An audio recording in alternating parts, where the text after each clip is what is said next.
Okay, welcome back. In this lecture, we are going to look at algorithms to build suffix trees. So let's do a quick recap of what we discussed last time. So in last lecture, we discussed suffix trees. Suffix trees had the following key properties so the tree had all internal nodes had more than one children. In the suffix tree, the count of leaves were exactly n, because if you look at each path from the root node to a leaf node, that spells a suffix of the text t. We also proved that the internal node count is less than equal to n minus 1, and for constant sized alphabets we can easily see that why each edge and each node would use order 1 space. So as a result, the total space requirements of suffix trees is linear. The key feature of suffix trees compared to our previous indexes such as suffix arrays and other algorithms such as Z algorithm, the key property of suffix tree was that it is possible to now search patterns in time complexity independent of the text size. In fact, many queries such as finding longest common substrings or whether locating patterns in a string, they can be very conveniently answered using a suffix tree. We also saw that unlike suffix tries that required order n square space, suffix tree only require order n space, which is good. However, in the last lecture we were only able to discuss the naive algorithm to build suffix tree, in which we thought about adding one suffix at a time, and because for adding each suffix we had to search for that suffix in the intermediate tree and then after that add new edge or new nodes. And in that case the time complexity of that algorithm was basically the sum of lengths of all suffixes, which was quadratic. Now this unfortunately this quadratic time algorithm is not going to scale for large genomes. For example, if you look at human genome which is 3 billion characters long, then clearly n square is not going to work. So the focus of this lecture is to look at fast construction algorithms for suffix trees, and in subsequent lecture we will look at the other interesting applications of suffix trees for biological sequence analysis. Okay, so then let us get started with the construction of suffix trees. So let me also take a look at the history of suffix tree construction algorithms, and as I mentioned in the last lecture, suffix trees were invented in 1973.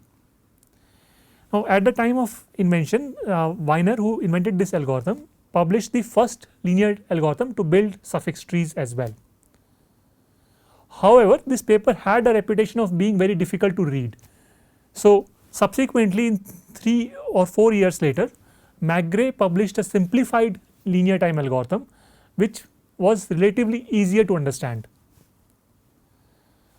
In 1995, Yukonen invented a popular order n algorithm, and I should say that this is probably the most popular algorithm to build suffix trees. So if you look at most of the textbooks describe Yukonen's algorithm to build suffix trees.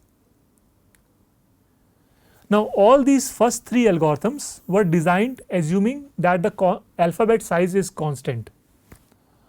However, in some applications we also need to work with sequences where alphabet size is large, and for that in 1997 Farage invented the first linear time algorithm for large alphabets. Subsequently what has happened is even then so subsequent efforts have focused on making suffix trees even more space efficient or focused on parallel construction of suffix trees and so on.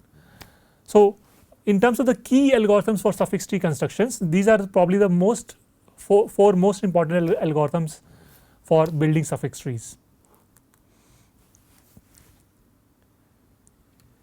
However, in this lecture we are going to take a slightly different approach for building suffix tree.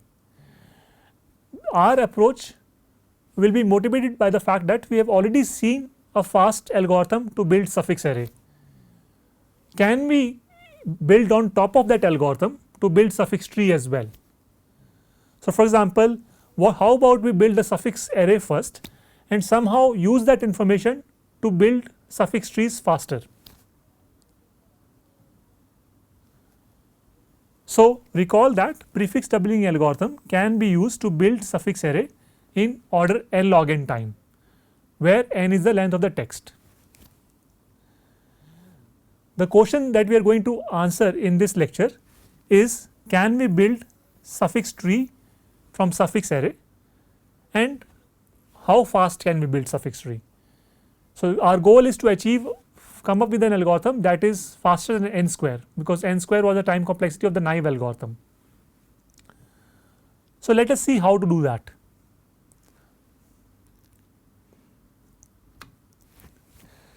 So, here is the plan.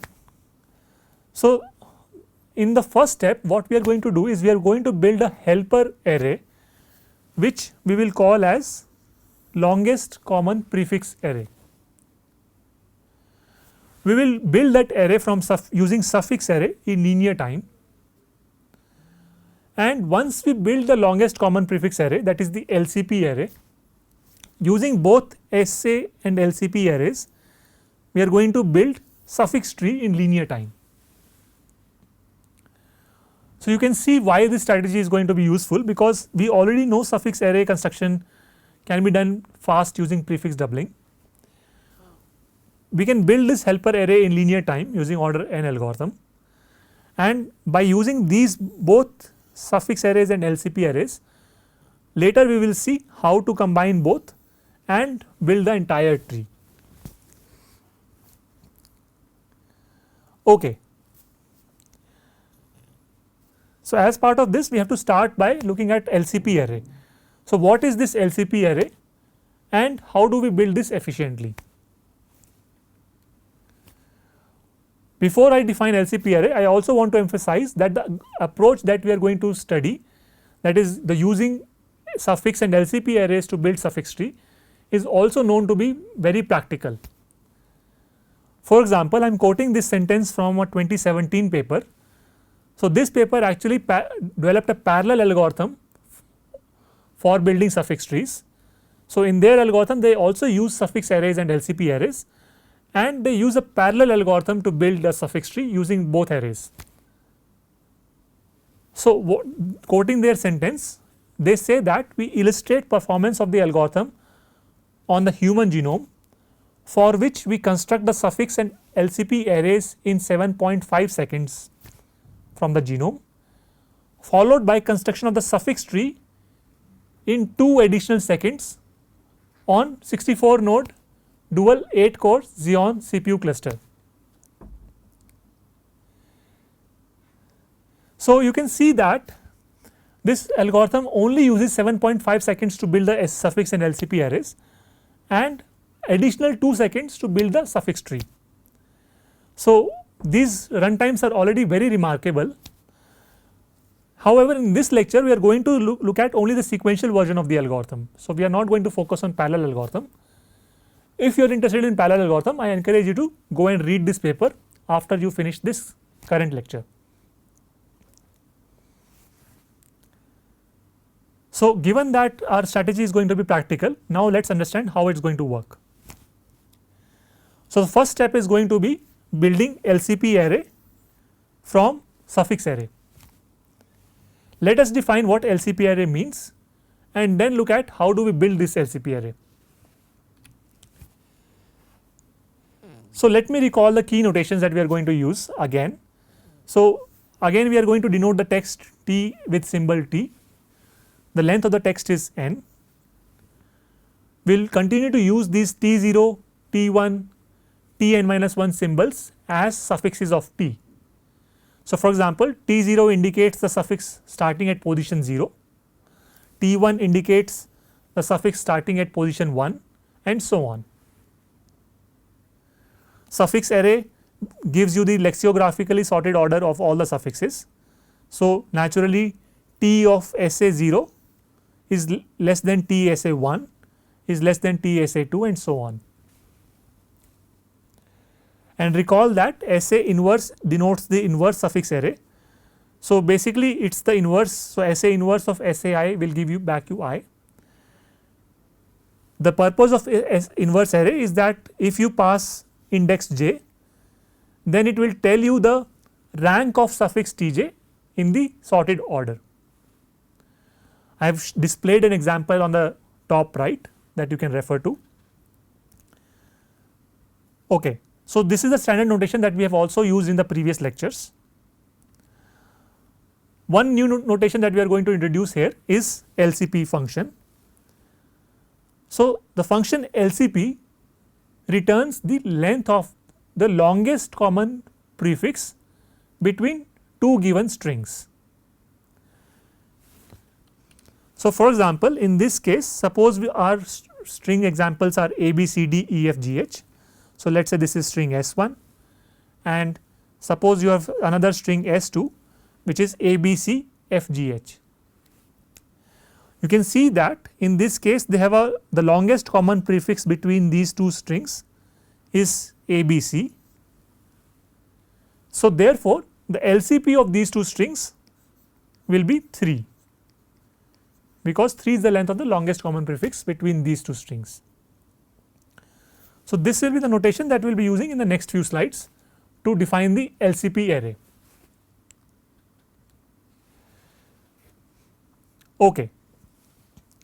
So, let us define the LCP array, what that means. Well, LCP array stores the lengths of the longest common prefixes between every pair of consecutive suffixes in a suffix array. So, if you look at the consecutive suffixes in the suffix array, this array is going to tell you the longest common prefix between them. So, mathematically we can write it as LCP of I is equal to LCP, like that is the longest common prefix of TSA minus 1 and TSAI for all I ranging from 1 to n minus 1, right. So, we do not define LCP 0. So, this is not defined because there is no prefix before dollar symbol in the suffix array. So, we define LCP array from position 1 onwards and LCP 1 will be the longest common prefix between TSA 0 comma TSA 1. So, looking at this example, basically this is LCP. In for this example it will be LCP of between strings dollar and strings I dollar. Similarly, you can define LCP 2 as LCP of TSA 1 TSA 2. Okay. So, if this definition is clear, let us fill the value of LCP array in this example. So, if we look at the first two suffixes in the sorted order, there is no common prefix between them. So, if you look at these two suffixes, there is no common prefix. So, the first value of LCP array is 0. Now, if we look at the next two suffixes, they have a common prefix of length 1. Therefore, we will put the value 1. Similarly, we can proceed and similarly you can look at next two suffixes. Again, you see that they have a common prefix of length 1. So, we put the value 1 and so on. So, in the next case you can see that the value of LCP should be 4 because there is a common prefix of length 4. In the next case it should be 0, in the next case it should be 0, again it should be 1, then 0, then 2, then 1 and then 3, because we see a common prefix of length 3 here. Okay. So, I hope the definition of LCP is clear, and it is very simple, that it is the length of longest common prefixes between consecutive suffixes in the suffix array. So, this is a very simple definition, right. Now, we can look at how do we compute LCP array and what would be the naive algorithm, right. So, how would we automate this construction of LCP array? Okay. So, the naive algorithm to build LCP array is to basically do naive character comparisons and compare every 2 consecutive suffixes in the suffix array, right. So, that is how we computed in the previous example in the last slide. So, if we do that, how much time are we going to spend in the worst case? Well, remember that comparing 2 suffixes of text T can take order n time in the worst case, because we have to compare at most n characters when we are computing the longest common prefix of 2 consecutive suffixes.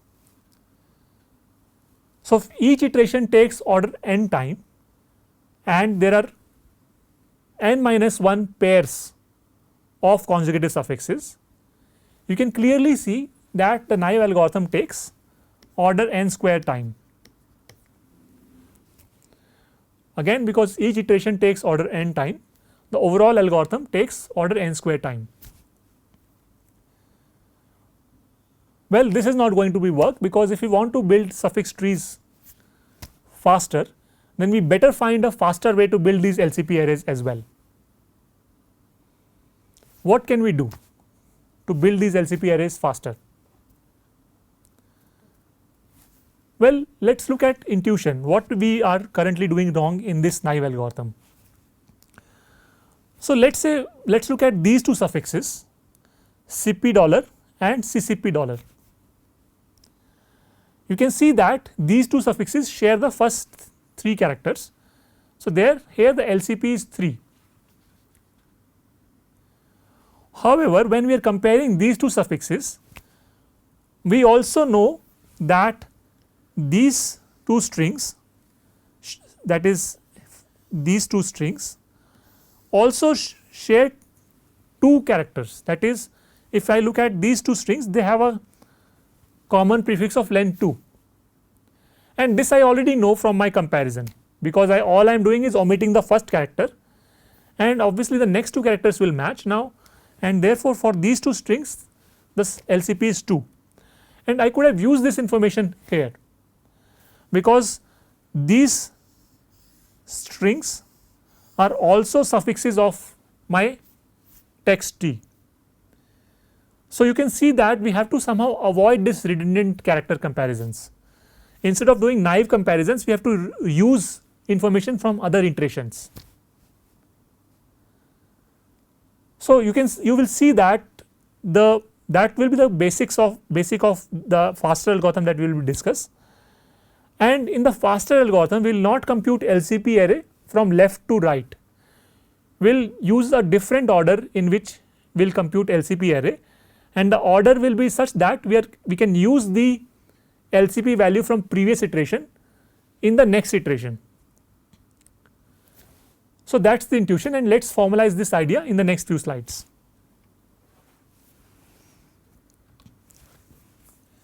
Okay. So, let us look at first the properties of suffix array quickly. So, let us consider these 2 values, that is the longest common prefix between TSA3 and TSA7 and longest common prefix between TSA6 and TSA7. Which of these 2 do you think will be greater? Well, remember that suffix array stores the suffixes in sorted order. So, because of this lexicographical ordering, we know that this quantity 2 will be greater than or equal to quantity 1, because of their lexicographical ordering, the common prefix between consecutive strings TSA6 and TSA7 in the suffix array has to be greater than equal to strings that are distant apart in the suffix array. So, if you see the suffix array, TSA3 would be somewhere here, TSA6 would be somewhere here, and TSA7 would be here in the suffix array. So, naturally the length of the longest common prefix between TSA6 TSA7 should be greater than equal to length of the longest common prefix between TSA3 and TSA7 because of the lexicographical ordering. We can generalize this property. So, this was just an example, but in general we can say that if I is less than j, then LCP of TSA I comma TSA j is less than equal to LCP of TSA I comma TSA I plus 1. Similarly, LCP of TSA I comma TSA j will be less than equal to LCP of TSA j minus 1 comma TSA j, because these are cases of consecutive suffixes in the suffix array, whereas these suffixes are distant apart in the suffix array. Okay, so I hope this property is clear. We will be using this property in our algorithm later.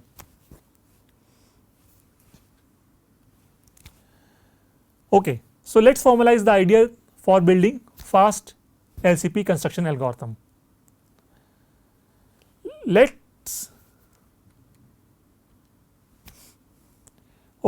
So let us consider the suffix ti and let us say that its predecessor suffix in the sorted order is tj, right. So let us say there is a suffix ti in my text t, and suppose the lexicographically preceding suffix in the sorted order in the suffix array is tj.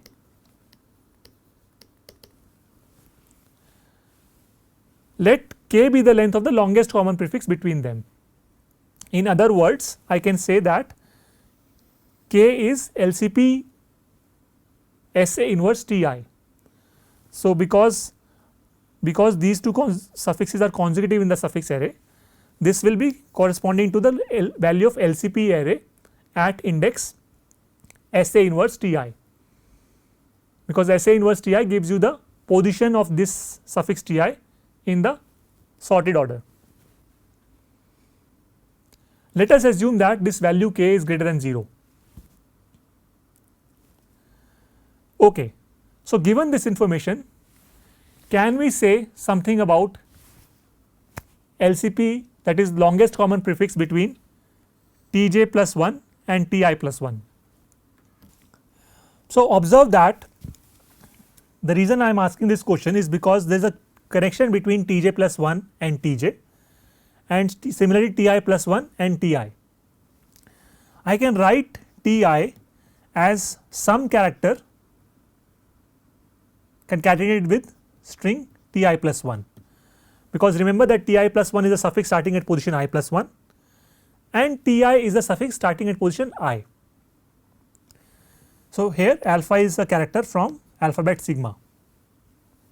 Similarly, I can write tj as some character beta concatenated with string tj plus 1. Now, we are given the information that the longest common prefix between ti and tj is k, which is greater than 0.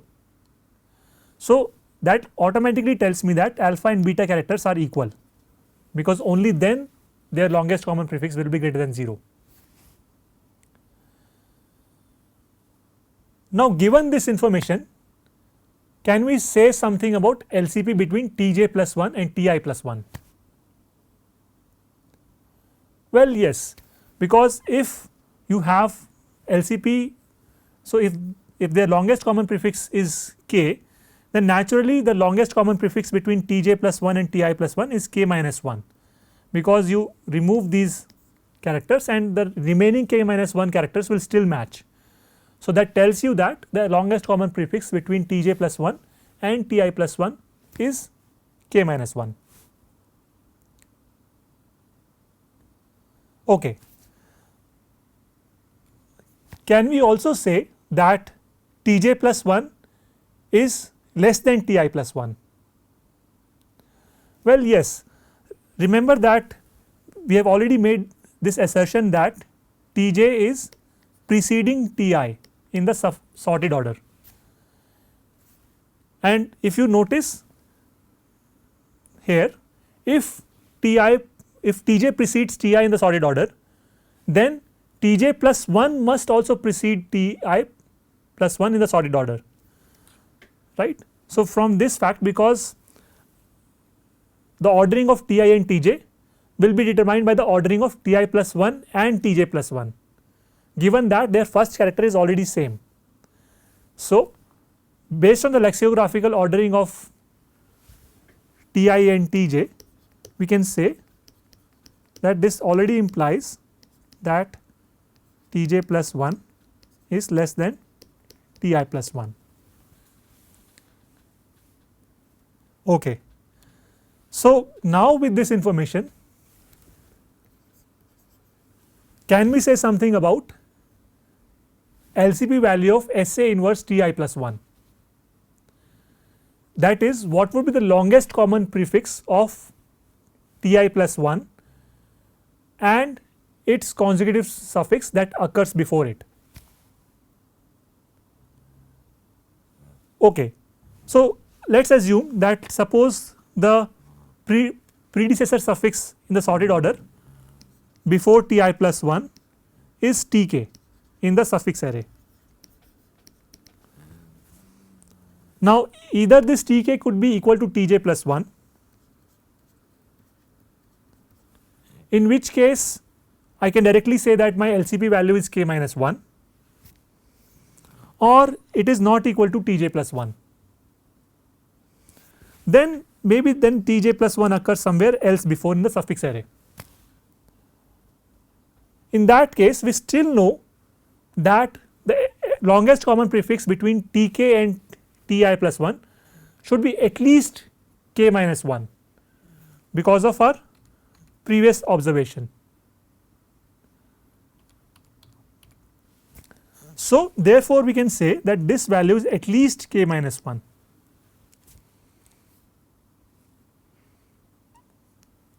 Right. So, let us summarize these properties. By the first point, we know that the first k characters between Tj and Ti match.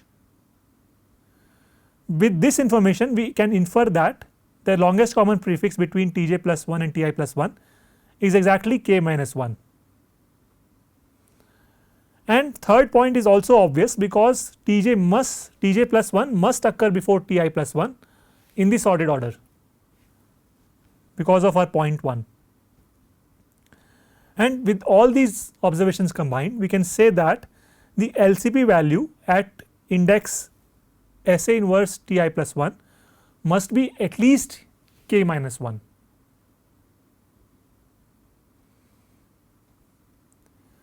So, we can formalize this as a lemma, saying that this LCP of SA inverse Ti plus 1 is at least greater than equal to LCP SA inverse Ti minus 1, and this will be the key property that we will use to develop faster LCP construction algorithm. Because observe that if we know this inequality, then what we can do is we can compute these LCPs in a certain order, and when we have to compute this particular quantity in the LCP array, we can skip the initial k minus 1 characters, because we know that the longest common prefix between this and its predecessor suffix is at least this quantity. So, we do not need to do redundant character comparisons, and we can directly start from the kth character onwards. So, here is the pseudocode of the algorithm. We will start by computing LCP of at position SA inverse T0, that is, remember that T0 is the suffix starting from position 0, right. So, in other words, going back to my example, basically we are saying that we are starting the computing the LCP values from this position onwards. So, we will be computing the LCP value of this longest common prefix between this and this suffix in the first iteration. So, in the first iteration we will be filling basically this value of the LCP array, right. So, we start with this value and we initialize k to be the longest common prefix length. Then we decrease k by 1, we compute LCP inverse T1 now, but we skip comparing the first k characters by this lemma.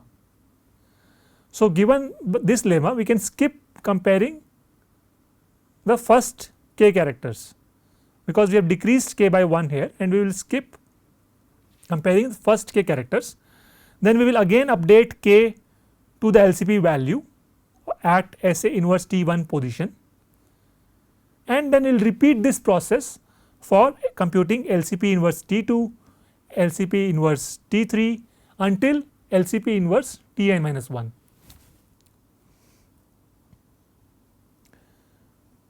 So, this algorithm is more efficient because we are avoiding these redundant character comparisons.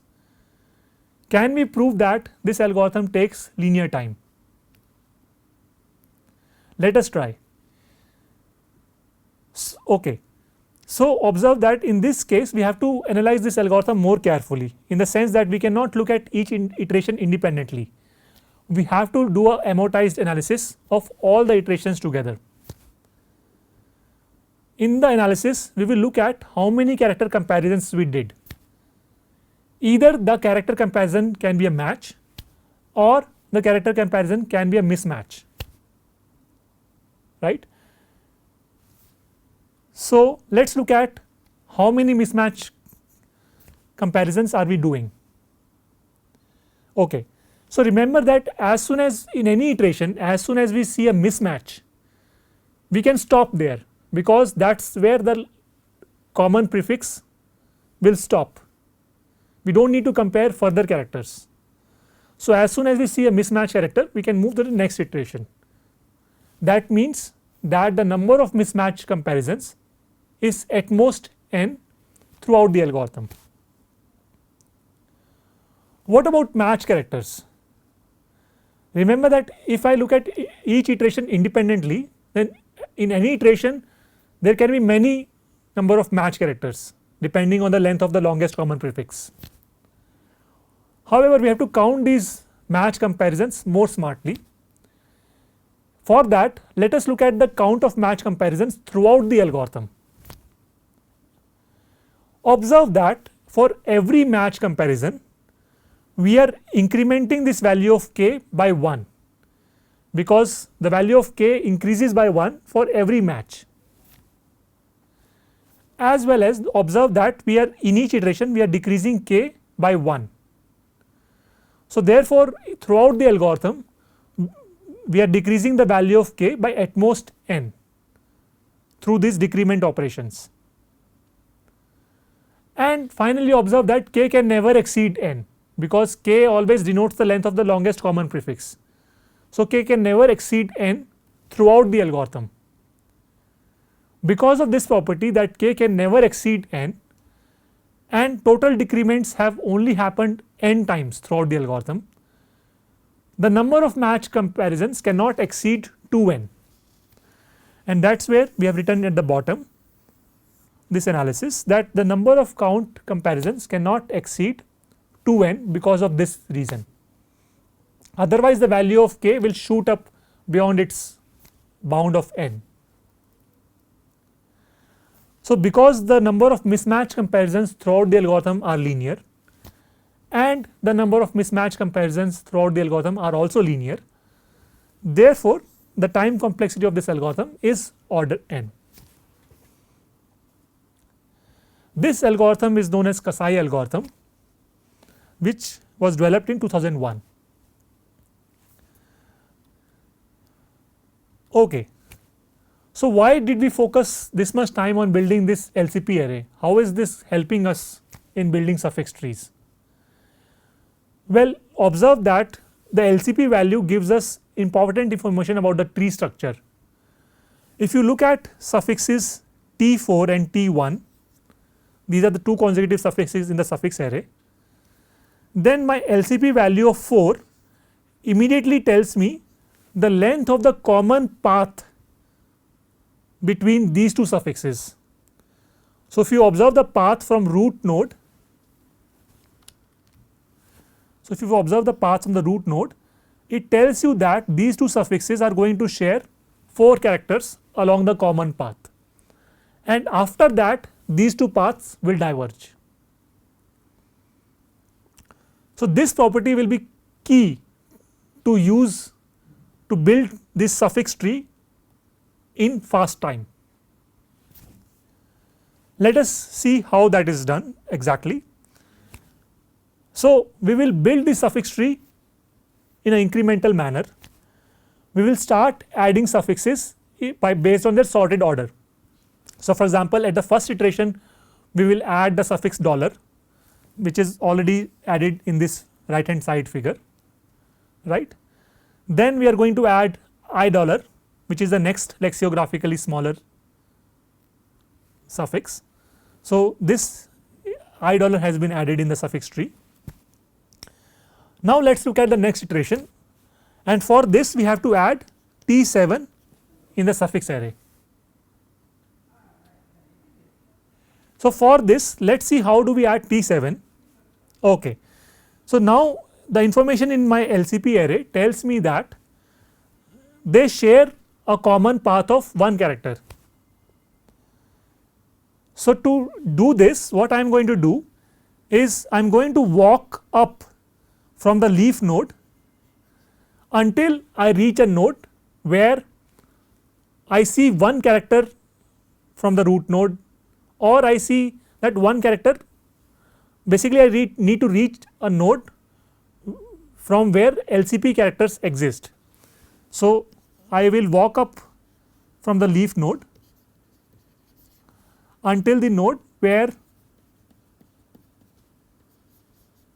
LCP characters exist until either that node or LCP characters exist just below that. So, it tells me that when I walk up from leaf node towards the root, I know where exactly to stop based on the LCP value. So, in this case I have to go all the way to the root node because LCP value is 1. I go up to the root node and there I augment this, break this edge and create a new edge to accommodate T7, which is IPPI dollar. Similarly, for the next iteration, you can see that for the next iteration I have to add T4, and again I can use this LCP value 1. Again I will walk from this new leaf node till the node such that I stop where I see a common path of length 1.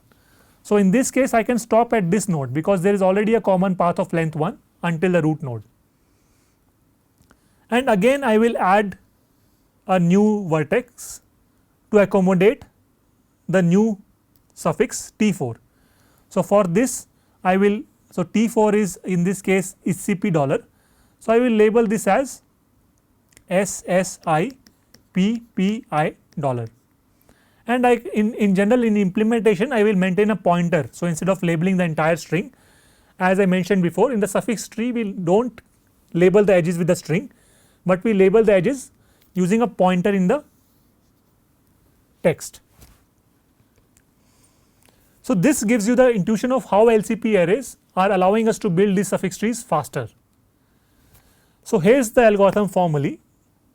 We initialize tree with the root node, we add first edge of the suffix tree,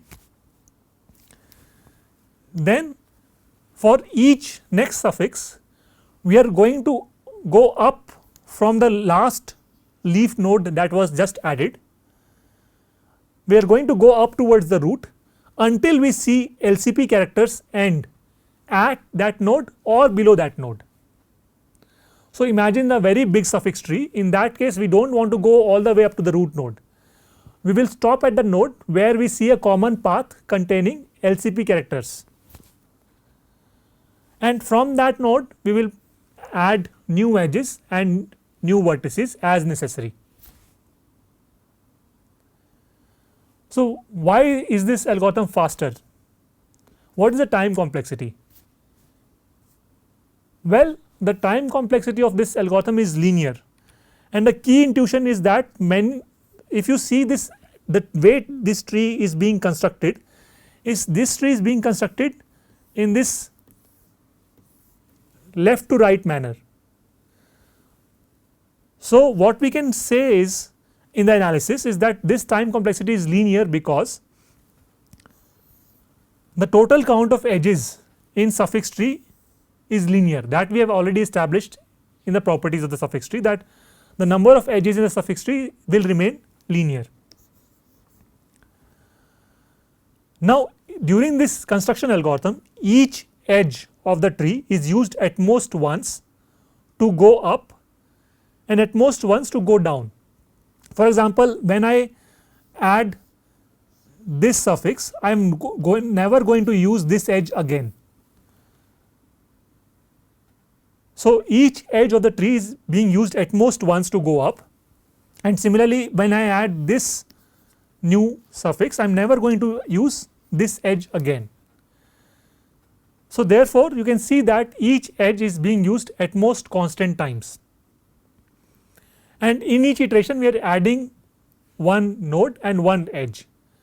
Therefore, each iteration we are spending constant time for the new node addition and new vertex, new edge addition, and throughout the algorithm we are using each edge constant times.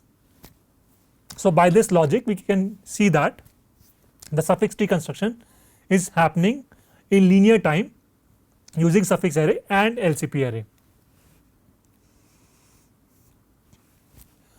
Okay, to summarize, we can see that we discussed an algorithm to construct suffix trees. This algorithm used only order n time if I give you the suffix array, right. So, the way we worked is we moved from SA to LCP array,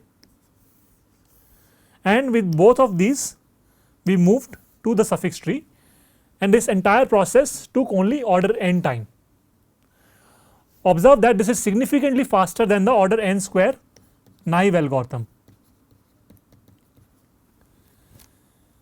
So, to conclude, this linear time algorithm is significantly more scalable way than the n square algorithm. So, now if I want to implement this algorithm, what I can do is I can use my prefix doubling approach to build suffix array, and once I have the suffix array I can build LCP and suffix tree in linear time. So, now we have a fast algorithm to construct suffix trees. In the next lecture we are going to look at application of suffix trees for multiple biological sequence applications. Thank you.